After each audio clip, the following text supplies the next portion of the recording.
लहानपणीच वडिलांचं छत्र हरवलं. आईने एकटीने खूप कष्ट करून मुलीला मोठं केलं. ही कथा आहे अनुश्री माने हिची, जिने आपल्या मेहनतीने आणि जिद्दीने मोठं यश मिळवलं.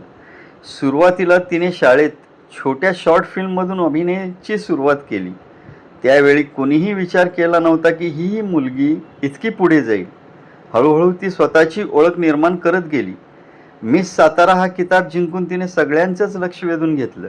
तिचा प्रवास इथेच थांबला नाही. पुढे ती बिग बॉस मराठीमध्ये सहभागी झाली. बिग बॉसच्या घरात तिने स्वतःचा गेम खूप वेगळ्या पद्धतीने खेळला. कधी ती शांत दिसली तर कधी ठामपणे आपली बाजू मांडताना दिसली.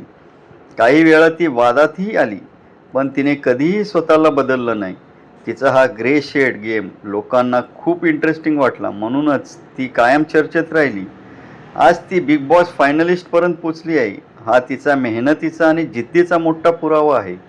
तिचा हा प्रवास खरंच प्रेरणादायी आहे. संघर्षातून यश मिळवणं म्हणजेच काय हे तिने दाखवून दिलं. तुम्हाला अनुश्री माने हिचा हा प्रवास कसा वाटला कमेंट करून नक्कीच सांगा.